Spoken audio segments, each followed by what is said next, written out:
ब्राह्मण जन्मले निर्धारित हुन्छ कि कर्मले? आज 90% भन्दा ज्यादा महानुभाव कर्म ब्राह्मणमा विश्वास गर्नुहुन्छ, जन्म ब्राह्मणमा विश्वास गर्नुहुन्न। कर्म ब्राह्मण भनेको के हो? जसले ब्राह्मण कर्म गर्दछ उनै ब्राह्मण हो। केवल ब्राह्मण कुलमा उत्पन्न हुँदैमा ब्राह्मण हुन सक्दैन भन्ने विचार आज समाजमा यत्र तत्र सर्वत्र सबैले मान्दै आइरहेका छन्। यति मात्र होइन, भगवत गीता वेद आदि शास्त्र पढ्ने महानुभावहरू पनि यही कुरा गर्नुहुन्छ कि ब्राह्मण हुनको लागि कर्म चाहिन्छ। केवल ब्राह्मण कुलमा उत्पन्न हुँदैमा कोही पनि ब्राह्मण हुँदैन। डाक्टरको छोरो कहीँ डाक्टर हुन्छ? ब्राह्मणको कोखबाट जन्मिँदैमा कोही ब्राह्मण हुन्छ भन्ने किसिमको विचार सबैले व्यक्त गर्दछन्। त प्रिय महानुभाव, अब व्यक्तिगत विचार आफ्नो ठाउँमा छ, सामाजिक विचार आफ्नो ठाउँमा छ, राजनीतिक विचार आफ्नो ठाउँमा छ। यी त भए सामाजिक, राजनीतिक, व्यक्तिगत विचार। तब शास्त्रको विचारमा जाउँ न। किन भन्दा अन्तिममा त शास्त्र प्रमाणै निर्णायक हो।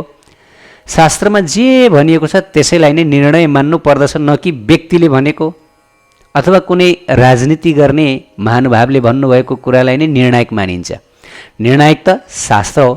त शास्त्रमा के बताइएको छ? कर्म ब्राह्मण कि जन्म ब्राह्मण? अथवा कर्मको आधारमा वर्ण कि जन्मको आधारमा वर्ण?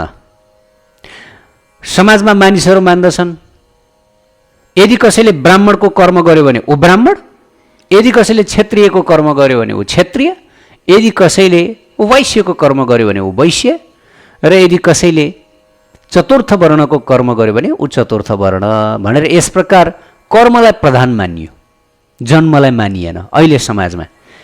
त प्रिय भक्त भागवत, अब शास्त्रमा के बताएको छ त्यतातिर जाउँ। शास्त्रले कर्मलाई मान्दछ कि जन्मलाई मान्दछ? यथार्थमा शास्त्रमा कर्म र जन्म दुवैलाई मानिएको छ। ब्राह्मण बन्नको लागि जन्म पनि ब्राह्मण कुलमै हुनुपर्छ र कर्म पनि ब्राह्मणोचित कर्म नै गर्नुपर्दछ। यो शास्त्रमा बताइएको छ। अब शास्त्रमा बताइयो, न नापितो ब्राह्मणोत्तम याति सूत्रादि धारणात्, अर्थात् नापितको सूत्र अर्थात् जन्यौ बजारमा जहाँ पनि किन्न पाउँछ, नापितले बनाएको त हो। नापितको जुन सूत्र छ, सूत्र धारण गर्दैमा, जन्यौ धारण गर्दैमा मात्रै कोही पनि ब्राह्मण हुन सक्दैन। आजकल के मान्यता छ भन्दाखेरि तिमी 5 रुपियाँको जन्यौ किनेर ल्याऊ, उपवितम धारण गर, यताबाट धारण गर्ने कि उताबाट धारण गर्ने यसको ज्ञान भइरहनु आवश्यक छैन, बस लगाऊ अनि कपाल मुण्डन गर, शिखा टुप्पी धारण गर, तिमी ब्राह्मण भइहाल्यो। अनि यसो वेदशास्त्रको 1-2 श्लोक कण्ठ गर, ब्राह्मण भइहाल्यो। नि के गाह्रो छ ब्राह्मण हुन? जोसुकै पनि ब्राह्मण बन्न सक्छ भन्ने यस्तो किसिमको धारणा छ। तर यो होइन। शास्त्रमै बताइयो, न नापितो ब्राह्मणोत्तम याति सूत्रादि धारणात्, नापितको सूत्र धारण गर्दैमा कोही पनि ब्राह्मण हुन सक्दैन।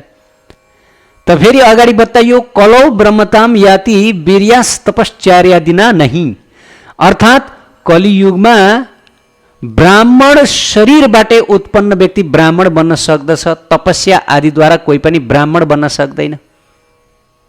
जस्तै अन्य युगमा तपस्याद्वारा ब्राह्मण बन्न सकिन्थ्यो रे। जस्तै विश्वामित्र ऋषिको हामीले कथा सुनेका छौँ। उहाँ पहिला राजा हुनुहुन्थ्यो, विश्वामित्र राजा। तर पछि उहाँ ब्राह्मण वर्णदेखि एकदमै आकर्षित हुनुभयो, ब्राह्मणको तेजदेखि, र म पनि ब्राह्मण बन्छु भनेर घोर तपस्या गर्नुभयो र तपस्याद्वारा उहाँले आफ्नो वर्ण बदल्नुभयो। तर त्यस प्रकार वर्ण बदलिने अन्य युगमा हो, कलियुगमा होइन। यो पनि शास्त्रमै बताइयो, कलौ ब्रह्मताम याति वीर्यास तपश्चर्यादिना, अर्थात् कलियुगमा केवल ब्राह्मण शौक र जन्मद्वारा नै ब्राह्मण बन्न सकिन्छ, न कि वीर्यद्वारा अर्थात् तपस्या, शक्ति, शौर्यद्वारा। त्यसबाट हुँदैन। तपः श्रुतम योनिश्चेत एतत् ब्राह्मण कारणम। शङ्कराचार्यजी लेख्नुहुन्छ, ब्राह्मण र ब्राह्मणीबाट पैदा भएको, उपनयन संस्कारद्वारा वेदाध्ययन गरेको, तप विद्यादिद्वारा युक्त नै ब्राह्मण हो। एकदम स्पष्ट। ब्राह्मणी माता र ब्राह्मण पिताको संसर्गद्वारा पैदा भएको हुनुपर्छ ब्राह्मण बन्नको लागि। र यतिले मात्र पुग्दैन, शौक र जन्म त भयो, ब्राह्मण कुलमा त पैदा भइयो, अब त्यसपछि उपनयन संस्कारको आवश्यकता पर्दछ। उपनयन संस्कार 8 देखि 16 वर्षभित्र हुनुपर्छ यदि ब्राह्मण बालक हो भनेदेखि, ब्राह्मण कुमार। यदि 8 देखि 16 वर्षको उमेरभित्र उपनयन संस्कार भएन भनेदेखि वेदाध्ययन गर्ने अधिकार मिल्दैन। वेदाध्ययन नगरेसम्म ब्राह्मण मानिँदैन। ल हेर्नुहोस् है, ब्राह्मण कुलमा उत्पन्न भए पनि उपनयन संस्कार कति आवश्यक छ। बिना उपनयन संस्कार ब्राह्मण कुलमा उत्पन्न भए पनि पूर्ण ब्राह्मण नमानिने, तप पनि चाहिने, विद्या चाहिने। आजकल के छ, ब्राह्मण कुल उत्पन्न कुमारहरूको उपनयन संस्कार कुन बेला हुन्छ? बिहे गर्नुभन्दा केही दिन अथवा केही महिना अगाडि। किन भन्दाखेरि विवाहको यज्ञमा बस्नको लागि त चाहियो, डोडो चाहियो, सूत्र चाहियो, नत्र विवाह हुँदैन। यज्ञ गर्न त चाहियो नि। त कस्तो चलन आयो भन्दाखेरि ब्राह्मण कुलको म कुरा गरिरहेको छु। विवाह हुनुभन्दा केही महिना अगाडि, केही दिन अगाडि फटाफट हत्त नपत्त उपनयन संस्कार हुन्छ। पिताले कानमा गायत्री मन्त्र फुकिदिन्छन्। कसले फुक्न हुने हो, कसले फुक्न हुने होइन, यो विचार गरिँदैन। हतार हतार काम चलाउको रूपमा भइरहेको हुन्छ। तर यसलाई पूर्ण मानिँदैन। भनेको छ यदि 16 वर्षभित्र उपनयन संस्कार भएन भनेदेखि भारी प्रायश्चित गर्नुपर्छ। त्यो प्रायश्चित यदि कसैले सुन्ने हो भनेदेखि खुट्टो काँप्छ, हैन? जबकि यहाँ ब्राह्मणी माता र ब्राह्मण पिताबाट पैदा भएको कुमारले त संस्कार गर्नुपर्छ 8 देखि 16 वर्षभित्र भने। अब जो न त ब्राह्मणी माता र न ब्राह्मण पिताबाट पैदा भएका छन् र जसको न उपनयन संस्कार भएको छ, ऊ कसरी ब्राह्मण बन्न सक्दछ? यो विचारणीय कुरा।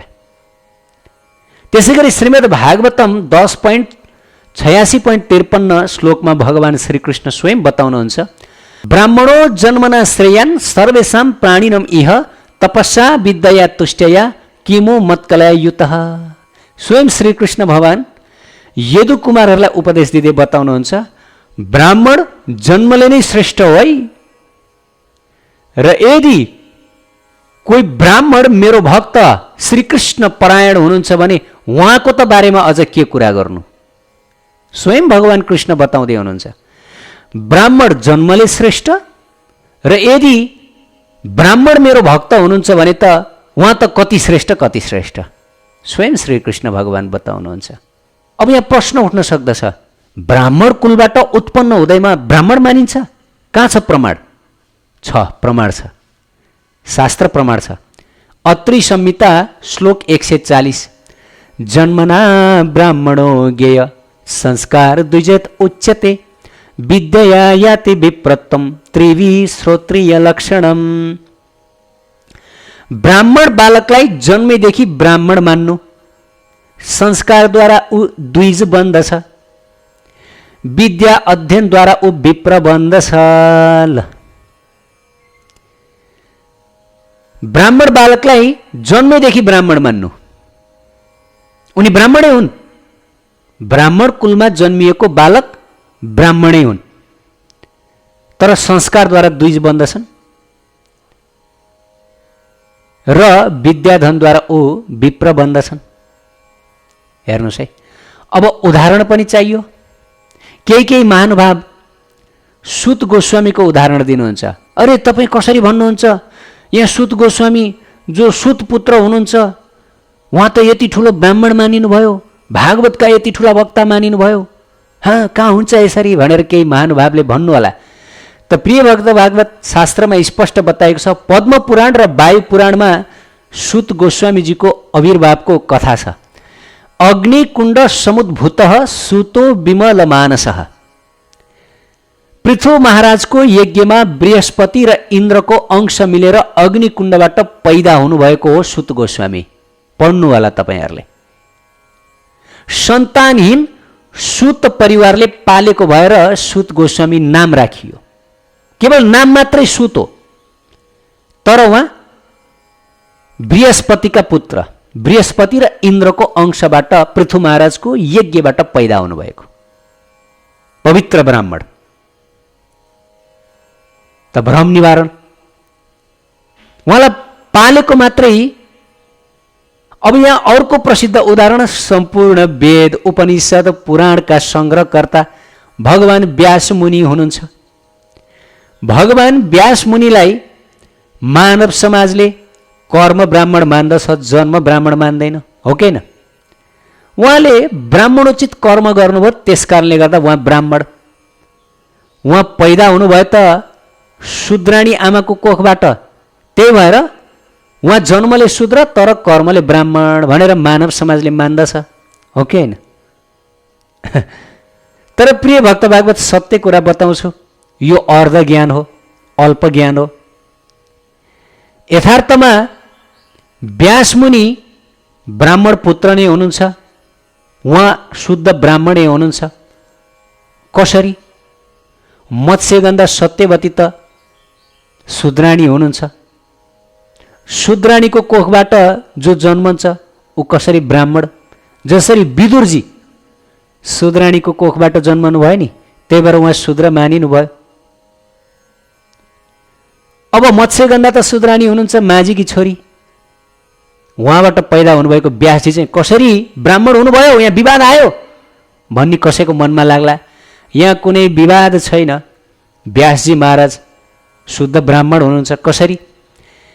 शास्त्रमा बताइएको छ, राजा उपरिचर र आद्रिका अप्सराबाट उत्पन्न सत्यवती तथा ब्राह्मण पराशरबाट उत्पन्न हुनुभएका व्यासमुनि। ल, व्यासमुनिको जन्म राजा उपरिचर र आद्रिका अप्सराबाट उत्पन्न सत्यवती देवीको कोखबाट भयो।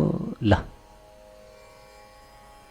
अब सत्यवती क्षेत्रीय कन्या, शूद्रानी कन्या होइन, क्षेत्रीय कन्या, ब्राह्मण र क्षेत्रीयको संसर्गबाट पैदा हुनुभयो। अब यहाँ फेरि अर्को प्रश्न उठ्न सक्दछ, ब्राह्मण र क्षेत्रीयबाट उत्पन्न भएको त कसरी ब्राह्मण? त्यो त ब्राह्मण मानिँदैन।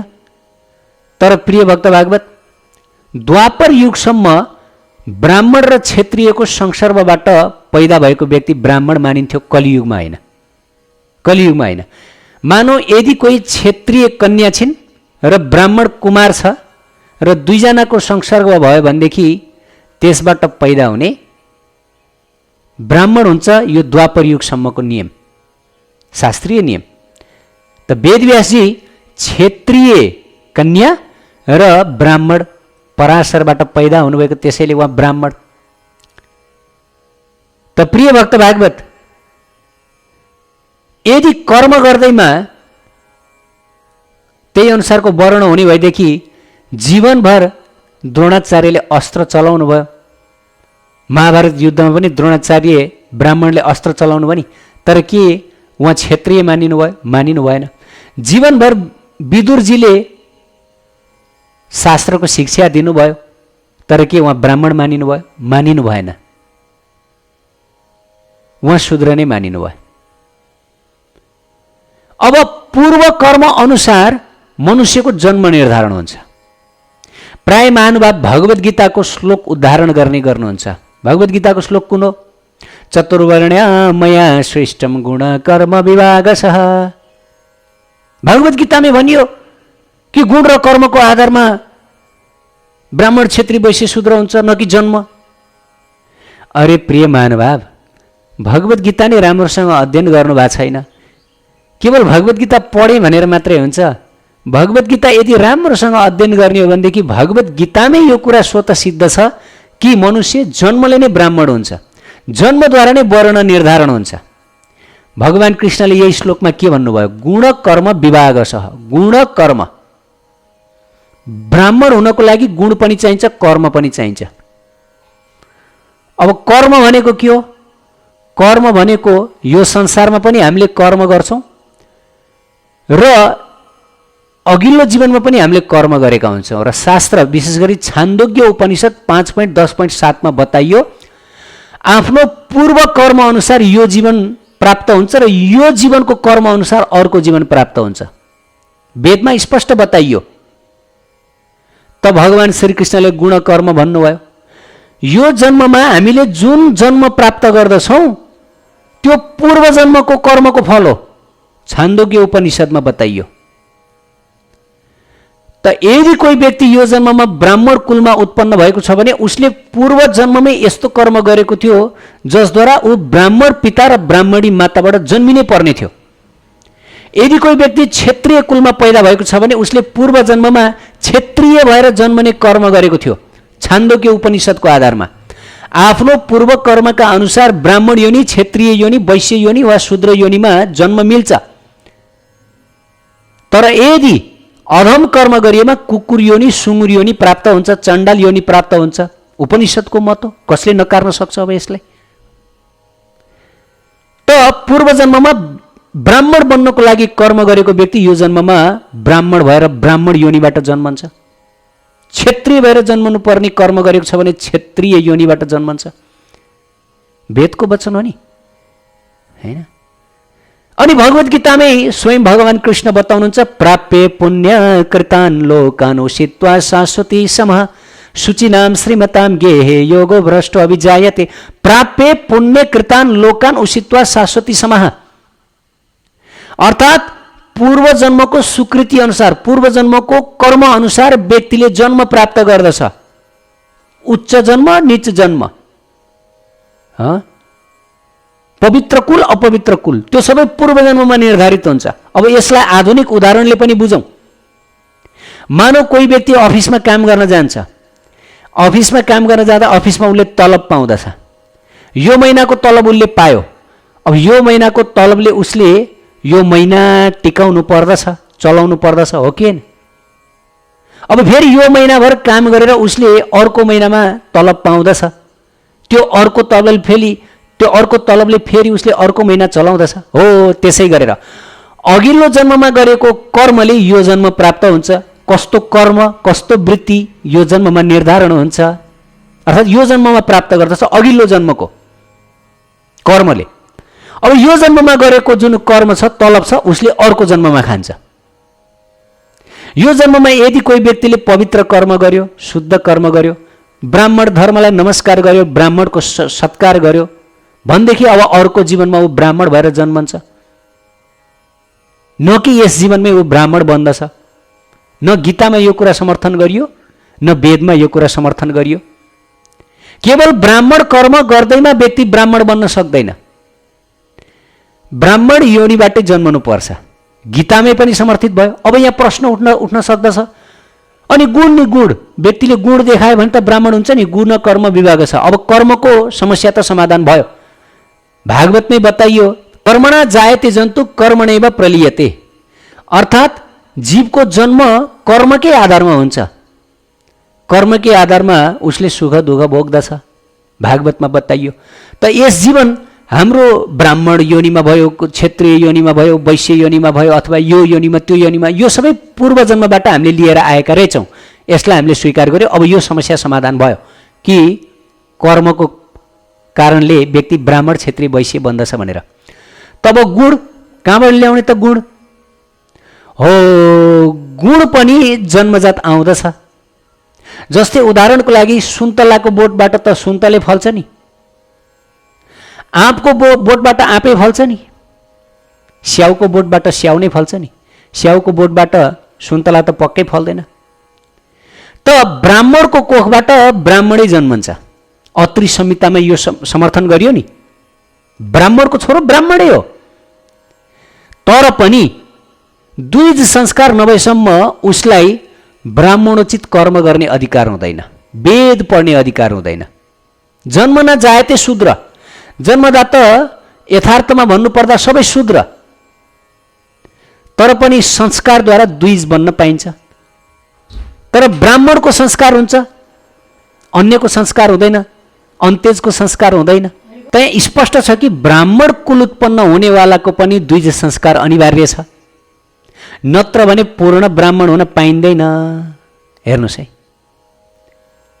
अब यसलाई कसरी लिन सकिन्छ भन्दाखेरि कोही व्यक्तिले एमबीबीएस पढ्यो, एमबीबीएस पास पनि गर्यो, तर जबसम्म उसले युनिभर्सिटीको सर्टिफिकेट प्राप्त गर्दैन तबसम्म उसले डक्टरी काम गर्न पाउँदैन।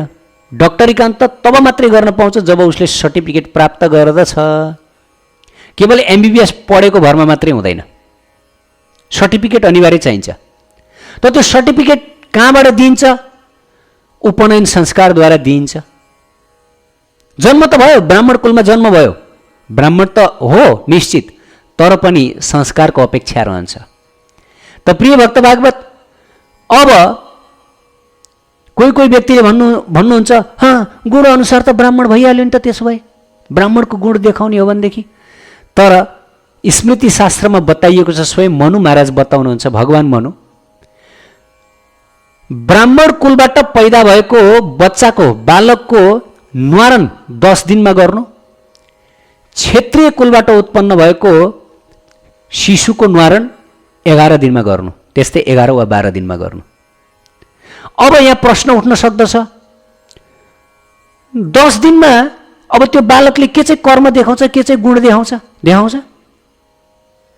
मानौ जन्मिएर 10 दिन भएको बालक उसले म ब्राह्मण हुँ, म क्षेत्रीय हुँ भनेर देखाउन सक्छ? ब्राह्मणको गुण देखाउन सक्छ? कर्म देखाउन सक्छ? क्षेत्रीय र ब्राह्मण बालकलाई सँगै राख्ने, क्षेत्रीय ब्राह्मण बालक छोडिदिउँ, सबै बालकहरूलाई सँगै राख्ने भने सबै एउटै देखिन्छन्। कसले चाहिँ कर्म देखाउँछ त्यहाँ, कसले चाहिँ गुण देखाउँछ? देखाउँदैन नि। त्यही भएर मनु महाराजले बताउनु भयो, किनकि ब्राह्मणबाट उत्पन्न ब्राह्मणै हो, त्यही भएर उसको न्वारण 10 दिनमा गर्नु, नामाङ्करण क्षेत्रीयको 11 दिनमा गर्नु। यस प्रकार शास्त्रमा जन्म ब्राह्मणै कुलमै हुनुपर्छ भनियो, समर्थन गरियो। यो कुरालाई सम्पूर्ण आचार्य, सम्पूर्ण शास्त्रमा समर्थन गरिएको छ। अब सामाजिक व्यक्तिहरूले अब यो कुराको विरोध गर्नुहुन्छ भनेदेखि हामीले के गर्न सक्छौँ? राजनीति, सामाजिकले त सबै एउटै हो भन्दछ, तर हामी सबै एउटै भएर पनि फरक छौँ। हाम्रो ब्लड ग्रुप नै फरक छ सबैको। भगवानको सृष्टिमा विविधता छ। कतिपय महानुभावले प्रश्न गर्नुहुन्छ, त्यसपछि गौडिया वैष्णव, चैतन्य महाप्रभुको गौडिया वैष्णवमा त वर्ण नै मानिँदैन, ब्राह्मण क्षेत्री वैश्य शूद्र मानिँदैन, तपाईँ यस्तो कुरा गर्नुहुन्छ? त प्रिय भक्त भागवत, यो पनि अचकल्टो ज्ञान हो कि गौडिया वैष्णवमा श्रुति स्मृतिको नियम मानिँदैन भनेर। यो वर्णाश्रम व्यवस्था भने श्रुति स्मृतिको व्यवस्था हो, यसलाई सबैले मान्नुपर्छ। यसलाई नमानेमा पाखण्डी नास्तिक भइन्छ। भगवानद्वारा स्थापित हो, चतुर्वर्ण्यम मया सृष्टम गुण कर्म विभाग छ। गुण र कर्मको आधारमा विभाजित गरिएको भगवानद्वारा हो। यो यसलाई उपेक्षा गर्न मिल्दैन। उपेक्षा गर्ने व्यक्ति पाखण्डी बन्दछ। त जब व्यक्ति निवृत्ति मार्गमा लाग्दछ, वैरागी मार्गमा, सन्यास मार्गमा लाग्दछ भने त्यो बेलामा वर्णाश्रम व्यवस्थामा रहिरहनु पर्दैन, छुट छ। किनभने त्यो भनेको पूर्ण भगवत शरणागत मार्ग हो। तर जबसम्म व्यक्ति प्रवृत्ति मार्गमा रहन्छ, गृहस्थी मार्गमा रहन्छ, संसारी हुन्छ, तबसम्म उसले पालना गर्नुपर्छ, सम्मान गर्नुपर्छ भगवानको यो व्यवस्थालाई। त प्रिय भक्त भागवत, अब कि गौडिया वैष्णव श्रुति स्मृतिको सिद्धान्तलाई उल्लङ्घन गर्ने मार्ग हो? होइन। जो परम्परागत गौडिया वैष्णव, नित्यानन्द परिवार, अद्वैत परिवार आदि चैतन्य महाप्रभुको मूल शिक्षाको धारमा प्रभावित भएको गौडिया मार्गमा श्रुति स्मृतिको यो वर्णाश्रम व्यवस्थालाई उच्च सम्मान छ। उच्च सम्मान छ। यो होइन कि गौडिया वैष्णव श्रुति स्मृति वर्णित वर्णाश्रम व्यवस्थाको उल्लङ्घनकारी हो। हुन त आजका आधुनिक गौडिया वैष्णवबाट आएका कथित मार्गहरू पनि छन् जसमा यो कुरा मानिँदैन। कर्मको आधारमा हो, ब्राह्मण क्षेत्री वैश्य शूद्र, जन्मको आधारमा होइन, यस्तो किसिमको भ्रामक सिद्धान्त मान्ने चलन छ। तर मूल गौडिया सिद्धान्त त्यस्तो छैन। अब जाउँ गौडिया आचार्यहरूले के भन्नुहुन्छ, गौडियामा के चल्दछ, गौडिया सिद्धान्त के हो त्यो बुझ्न त आचार्यहरूकोमा जानु पर्यो नि। त गौडिया आचार्य श्री जीव गोस्वामी, विश्वनाथ चक्रवर्ती ठाकुर महाराज आदि के बताउनुहुन्छ त? अब त्यसबारे चर्चा गरौँ। ब्राह्मण जन्मले कि कर्मले? गौडिया सिद्धान्तमा के भनियो? अब चर्चा गरौँ श्री जीव गोस्वामीको टीका क्रम सन्दर्भमा। सगृत उच्चारित हरिरित्य अक्षरद्वयम् बद्ध परिकरस्तेन मोक्षाय गमनं प्रति इतिवत् तत्र योग्यतायां लब्ध्यारम्भो भवतीत्यर्थ तदंतर जन्मनेव द्विजत्वं प्राप्य तदाधिकारी स्यादिति भवा। अब ध्यान दिएर सुनौ, यो जीव गोस्वामी गौड़िया वैष्णव संप्रदायका प्रकाण्ड विद्वान विद्वतामा सम्भवत पूरा भारतवर्षमा उहाँलाई पराजित गर्ने कोही पनि हुनुहुन्न थियो होला हैन। उहाँ टीका लेख्नुहुन्छ, एक पटक पनि 2 अक्षरले निर्मित हरि शब्द उच्चारण गर्ने बित्तिकै चाण्डाल पनि भगवत प्राप्तिका लागि योग्य बन्दछ र यति मात्रै होइन, उसमा यज्ञ गर्ने योग्यताको पनि अब प्राप्ति हुन सुरु हुन्छ। तर जीव गोस्वामी पाद अगाडि बताउनुहुन्छ, द्विजत्व प्राप्त गर्नका लागि भने उसले अर्को जन्म लिनै पर्ने हुन्छ। ल, यो गौड़िया वैष्णव आचार्य जीव गोस्वामी पादको टीका। भगवान हरे कृष्ण नाम लिने बित्तिकै चण्डाल कुलमा उत्पन्न व्यक्ति पनि भगवान प्राप्त गर्नको लागि योग्य भइसक्यो। हेर्नुहोस्, भगवानको भक्तिको मार्ग स्वतन्त्र छ। यहाँ कुनै कुराको आकांक्षा प्रतीक्षा हुँदैन। व्यक्ति चाहे जुनसुकै कुलमा उत्पन्न होस्, जोसुकै होस्, चाहे ब्राह्मण, क्षत्रिय, शूद्र अथवा चाण्डाल कुलमै उत्पन्न किन नहोस्, भगवत प्राप्तिको अधिकार सबैलाई छ। सबैले भगवानको नाम कीर्तन गरेर भजन गरेर भगवत प्राप्ति गर्न सक्नुहुन्छ, यसै जीवनलाई सार्थक गर्न सक्नुहुन्छ। ब्राह्मण बनिरहनु आवश्यक छैन, यज्ञ गरिरहनु पनि आवश्यक छैन, केवल नाम कीर्तनद्वारा पनि त्यो पद प्राप्त हुन्छ। जीव गोस्वामी पाद भन्नुहुन्छ, नामले नै वास्तवमा भगवत प्राप्तिको उसलाई योग्यता प्रदान गरिसक्यो र उसमा नाम कीर्तनद्वारा बिस्तारै बिस्तारै यज्ञ गर्ने योग्यता पनि अब प्राप्त हुँदैछ। तर त्यो योग्यता यो जन्ममा होइन, अर्को जन्ममा प्राप्य पुण्य कीर्तन लगाइसक्यो। यसको मतलब यो जीवनमा उसले यज्ञ गर्न पाउँदैन, यो जीवनमा ऊ द्विज मानिँदैन। यद्यपि ऊ भगवानको भक्त मानिन्छ तर द्विज मानिँदैन र यज्ञ गर्नका लागि भने उसले आगामी जन्म कुर्नु पर्दछ, अर्थात् ब्राह्मण बन्नको लागि आगामी जन्म कुर्नु पर्दछ। हेर्नुहोस् है, अब त्यसै गरी विश्वनाथ चक्रवर्ती पादको टीकामा पनि जाउँ। सोपचो अपि सद्यस्तक्षण एव शवनाय सोमयाज्ञ कल्पते योग्यो भवति सोमयज्ञकर्ता ब्राह्मण इव पूज्यो भविति। हेर्नुहोस् है, इव पूज्य भवति। विश्वनाथ चक्रवर्ती पाद पनि लेख्नुहुन्छ, उहाँ पनि प्रकाण्ड पूर्वाचार्य हुनुहुन्छ गौड़िया वैष्णव मार्गका।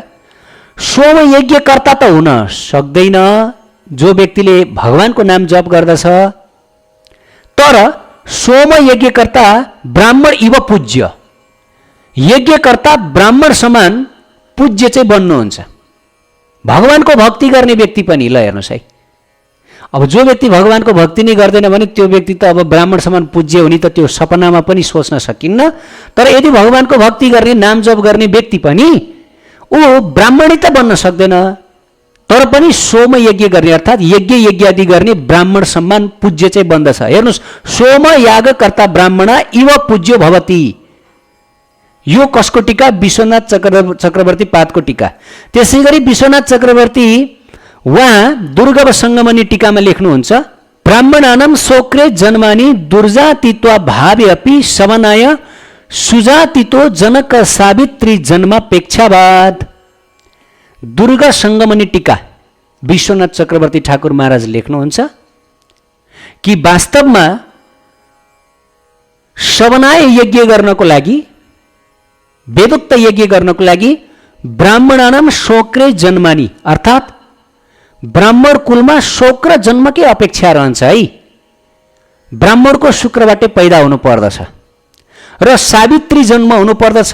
सावित्री जन्मापेक्षावत स्पष्ट बताइयो, सावित्री जन्मको अपेक्षा रहन्छ। सावित्री जन्म भनेको के हो?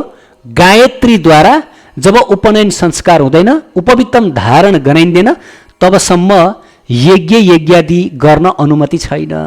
ल हेर्नुहोस् है, अब श्रीधर स्वामीको टीका, चैतन्य महाप्रभुले पनि श्रीधर स्वामीको टीकालाई एकदम प्रामाणिक मान्नुभएको छ। उहाँ पनि लेख्नुहुन्छ सोपचोपि समनाय सोमयज्ञ कल्पते योग्यो भवति अनेन पूज्यत्वम लक्ष्यते।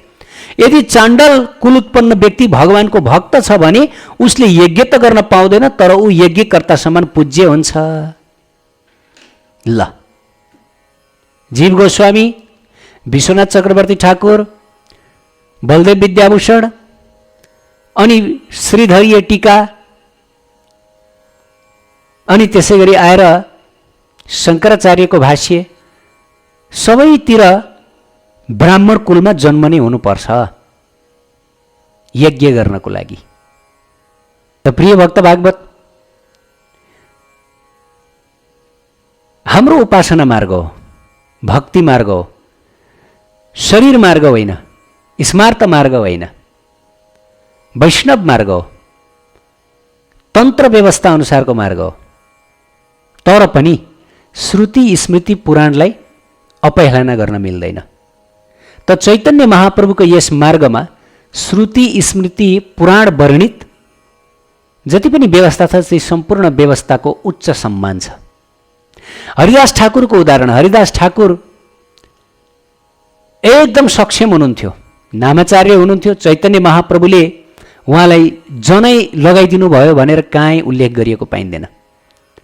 यतिसम्म कि हरिदास ठाकुर, यद्यपि चैतन्य महाप्रभुले उहाँलाई जगन्नाथ मन्दिरभित्र प्रवेश गराउन सक्नुहुन्थ्यो, तर पनि उहाँ मुसलमानद्वारा पलित हुनुभएको कारणले गर्दाखेरि उहाँ जगन्नाथ मन्दिरभित्र प्रवेश गर्नु भएन।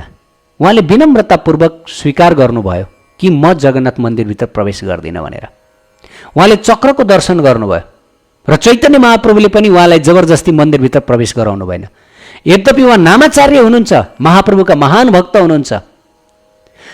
अद्वैत आचार्यले हरिदास ठाकुरलाई जब आफ्नो घरमा पितृकार्य भएको थियो, पहिलो प्रसादको थाली हरिदास ठाकुरलाई दिनुहुन्थ्यो। यति सम्मानित हुनुहुन्थ्यो हरिदास ठाकुर, तर पनि उहाँले जनेऊ धारण गर्नुभएको प्रसङ्ग काहीँ पनि छैन। के गौडिया वैष्णव श्रुति स्मृति पुराणको जुन नियम छ त्यो नियम उल्लङ्घन गर्ने मार्ग हो? होइन, कुनै हालतमा होइन। आजकल जे भइरहेको छ त्यो पूर्वाचार्यहरूको निर्देशन विरुद्ध भइरहेको छ। जो दुई स्कुलमा उत्पन्न छैनन् ती भक्तहरूलाई जनेऊ प्रदान गर्नु, यो हाम्रो पूर्वाचार्यको सिद्धान्त, जीव गोस्वामी पाद, विश्वनाथ चक्रवर्ती पाद आदि पूर्वाचार्यको सिद्धान्त विरुद्ध हो। वास्तवमा उहाँहरू कति दुखी हुनुहुन्छ होला, कति पीडित हुनुहुन्छ होला, माथि गोलोकधाममा बसेर उहाँहरू यो दृश्य देखेर कति दुखित हुनुहुन्छ, त्यसको वर्णन गरेर साध्य छैन। अरे हाम्रो नाम लिएर किन यो बदनाम गरिरहेको छौ? हाम्रो नाम लिएर किन यस्तो गरिरहेका छौ? त बदनामी भइरहेछ अहिले कलियुगमा गौडिया वैष्णव मार्गमा पनि। तर यथार्थमा गौडिया वैष्णव जो शुद्ध परम्परा हो त्यहाँ श्रुति स्मृति पुराणको सम्पूर्ण मर्यादालाई उच्च सम्मान प्रदान गरिन्छ। उच्च सम्मान हामीले भर्खरै उदाहरण देख्यौँ। यो होइन कि जो चाण्डल कुल मेक्षा कुलमा उत्पन्नलाई अब जनेऊ धारण गराएर ल यज्ञ गर, ल तिमी ब्राह्मण भयो। यो कदापि शुद्ध गौडिया वैष्णव मार्गमा स्वीकार्य छैन, हुँदैन। अब पछि विकृत डेभिएट मार्गहरू आउँछन्, अब त्यहाँ यी कुराहरू चल्छन् भनेदेखि यसमा कसले के गर्न सक्छ? तर हामी स्वीकार गर्दैनौँ, जो शुद्ध गौडिया मार्गको अनुयायी हौँ। र यसको प्रमाणस्वरूप भक्ति रसामृत सिन्धु लगायत तमाम ग्रन्थहरू जहाँ हाम्रा पूर्वाचार्यहरूको टीका लेखिएको छ ती टीका हामी पढ्न सक्दछौँ। कसैले पनि कर्म ब्राह्मणलाई स्वीकार गर्नुभएको छैन। हो, यदि कोही व्यक्ति भगवानको भक्त हुनुभएको छ भनेदेखि उहाँ ब्राह्मणभन्दा पनि पूजित मानिनुहुन्छ। अरे भगवानको भक्ति गर्ने व्यक्ति, नाम जप गर्ने व्यक्ति त यतिसम्म कि पशुले पनि यदि भगवानको भक्ति गर्दछ भने ऊ त महान पद प्राप्त भयो उसलाई। वृत्तासुर असुर योनिमा हुनुहुन्थ्यो तर पनि भगवानको भक्तिले भगवानको कति प्यारो बन्नुभयो। जटायु जन्मले गिद्ध तर पनि भगवानको भक्तिले कति महान बन्नुभयो। भगवानको भक्ति गर्नलाई कसैलाई रोक छैन। सबरी सबर जातकी तर पनि भगवानले जुठो खाइदिनु भयो। भक्ति स्वतन्त्र छ, भक्ति परम महान छ। भक्ति गर्नको लागि ब्राह्मणै हुनुपर्छ भन्ने छैन। तर अहङ्कारद्वारा भगवानलाई प्राप्त गर्न सकिन्न। म ब्राह्मण कुल उत्पन्न होइन, तर पनि म जनेऊ धारण गरेर म ब्राह्मण हो भन्दै वैष्णवलाई यो शोभा दिँदैन। आफ्नो वर्ण र आफ्नो विभाजनमा रहौँ, खुसी भएर भगवानको भक्ति गरौँ। भक्ति यो संसारको सम्पूर्ण गुणबाट माथि छ, निर्गुण हो। चतुर्वर्ण सिस्टम सगुण हो, अर्थात् 3 गुणभित्रको हो। भक्ति निर्गुण हो, अलरेडी निर्गुण भइसकेको छौ। नाम जप गरेर निर्गुण अवस्थामा पुगिसकेको छौ, त किन फेरि सगुणमा आउँछौ? पर्दैन, आवश्यक छैन।